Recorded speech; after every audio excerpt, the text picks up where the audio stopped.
Service in Nashville has issued a severe thunderstorm warning for central Davidson County in Middle Tennessee, northeastern Dixon County in Middle Tennessee, southern Sumner County in Middle Tennessee, northwestern Wilson County in Middle Tennessee, Cheatham County in Middle Tennessee, southeastern Robertson County in Middle Tennessee, until 3 p.m. Central Daylight Time.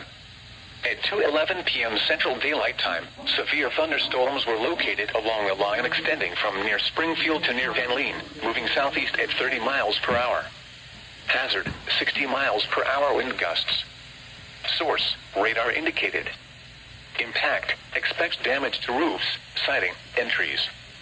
Locations impacted include Gallatin, Ashland City, Nashville, Madison, Hendersonville, Mount Juliet, Goodlettsville, White House, Millersville, Greenbrier, White Bluff, Belle Meade, Kingston Springs, Lakewood, Pegram, Ridgetop, Old Hickory, Jolton, Bells Bend, and Whites Creek.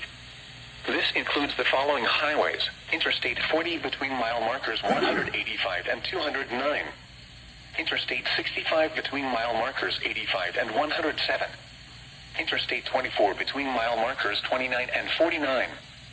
For your protection, move to an interior room on the lowest floor of a building. Continuous cloud-to-ground lightning is occurring with these storms. Move indoors immediately. Lightning is one of nature's leading killers. Remember, if you can hear thunder, you are close enough to be struck by lightning.